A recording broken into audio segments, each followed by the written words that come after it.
அரசு மட்டுமே நினைத்தால் அதனை தடுக்க முடியுமா என்றால் இயலாத காரியம். அப்படி என்றால் இந்த சமூகமானது முழு ஒத்துழைப்பை அளிக்க வேண்டும். முதலிலே விழிப்புணர்வை ஏற்படுத்த வேண்டும். பள்ளிகளிலே, கல்லூரிகளிலே, பொது இடங்களிலே, மாணவர்களுக்கு மத்தியிலே, சமூக ஊடகங்கள் மூலமாக அவர்களிடம் விழிப்புணர்வை ஏற்படுத்த வேண்டும். இவ்வளவு குற்றங்களுக்கும் அடிப்படையான காரணம் மது, போதை பழக்கம். அதனை ஒழித்தல் வேண்டும். இதனால் இவ்வளவு குடும்பங்கள் சீரழிகிறது என்பதை சொல்லி அதனை அவர்களுக்கு ஒரு விழிப்புணர்வை ஏற்படுத்த வேண்டும். அது முதலாவதாக நாம் செய்ய வேண்டிய மிகப்பெரிய ஒரு கடமை. அடுத்ததாக சட்டத்தை கடுமையாக்குதல் வேண்டும். சட்டத்தை எவ்வளவுதான் கடுமையாக்கினாலும் கூட அதில் இருக்கக்கூடிய கருப்பாடுகளை முதலில் களைதல் வேண்டும். அவர்களுடைய ஆதரவு இல்லாமல் இது நடைபெறாது என்பதை நாம் கடந்த காலங்களிலே பார்த்திருக்கின்றோம். பெரிய காவல்துறை அதிகாரிகள் மீது கூட, அமைச்சர்கள் மீது கூட இது போன்ற வழக்குகளெல்லாம் இன்னும் நிலுவையில் இருப்பதாக நாம் செய்தித்தாள் மூலம் அறிகின்றோம். எனவே சட்டத்தை கடுமையாக்குவதோடு மட்டுமல்லாமல் அதனை மேலும் கடுமையாக்கி அதில் உள்ள கருப்பாடுகளை களைதல் வேண்டும். இவ்வாறு நாம் செய்வது மூலமாக சட்ட ரீதியாக அதனை ஒடுக்க இயலும்.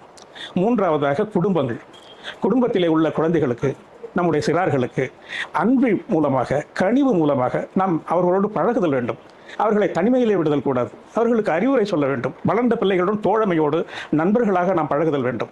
அவர்களுடைய நட்பினை நாம் கண்காணிக்க வேண்டும். தீயவர்களோடு அவன் பழகுகிறானா என்பதை நாம் கண்காணித்துக் கொண்டே இருக்க வேண்டும். அவர்களை தனிமைப்படுத்தி விடக்கூடாது. அந்த வகையிலே குடும்பத்தில் இருக்கிறவர்களுக்கு மிகப்பெரிய ஒரு பொறுப்பாக இது இருக்கிறது. அடுத்ததாக இந்த இளைஞர்களை, அவர்களுக்கு நேர்மறையான சிந்தனைகளை நாம் விதைக்க வேண்டும். அவர்களுக்கு விளையாட்டின் மீது ஊக்கப்படுத்த வேண்டும். நம்முடைய புத்தக வாசிப்பு அவர்களுக்கு அளித்தல் வேண்டும். நூலகங்களை அவர்களை பயன்படுத்துவதை அதிகரிக்க செய்ய வேண்டும். விளையாட்டுகளில் அவருடைய சிந்தனைகளை அங்கிலே திருப்ப வேண்டும். தனிய இளைஞர்களோடு சேர்கின்ற போது அவர்களுடைய பழக்கங்கள் அதிகமாகிவிடும். ஒன்று தீய நண்பர்களால் வரும். சில வேளை தனிமையில் இருக்கும்போது கூட அந்த பழக்கமானது வந்துவிடும். நண்பர்களோடு சேர்ந்து புகைப்பிடிப்பதை கூட தனிமையில் இருக்கின்றவர்கள் அதிகமாக புகைப்பிடிப்பார்கள் என்று கூட ஒரு புள்ளி விவரங்கள் கூறுகின்றது. தனிமையும் ஆபத்தானது, தீய நண்பருடைய பழக்கமும் ஆபத்தானது. அதனால் இளைஞர்களை அவர்களுக்கு நன்னெறிப்படுத்துகின்ற வகையிலே புத்தக வாசிப்பையும் விளையாட்டுத் துறையிலையும் ஈடுபடுத்துதல் வேண்டும். அது மட்டும் இல்லாமல் இன்றைக்கு சமூக தன்னார்வ தொண்டுகள், தன்னார்வ அமைப்புகள், இவர்களை இதற்கு பயன்படுத்திக் கொள்ள வேண்டும். தன்னார்வ அமைப்பு மூலமாக எங்கெல்லாம் நம்மளால் ஒழுமை செயல்கள் மூலமாக, இயலும் செயல்கள் மூலமாக இந்த சமுதாயத்திலே கொண்டு போய் இந்த போதை ஒழிப்பினை கொண்டு போய் செல்லுதல் வேண்டும். ஒவ்வொரு குடும்பத்திலும் கூட இதனை கொண்டு செல்ல வேண்டும். அப்படி செல்லுகின்ற பொழுது அவர்களெல்லாம் நன்னெறிப்படுத்த முடியும் அவர்களால்.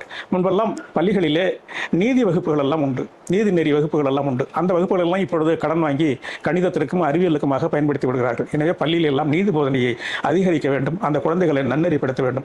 இப்படி அனைத்து சமுதாயத்தினரும் சேர்ந்தால்தான் இந்த போதை என்ற அந்த கொடிய அரக்கனை நம்மால் வீழ்த்த முடியும். நல்ல ஒரு எதிர்காலத்தை நம்மால் உருவாக்க முடியும். அதற்கு அத்துணை பேரும் நாம் ஒத்துழைப்பு நல்க வேண்டும் என்று என்னுடைய ஆலோசனைகளாகவும் அறிவுரைகளாகவும் நான் சொல்லுகின்றேன். வாய்ப்புக்கு நன்றி.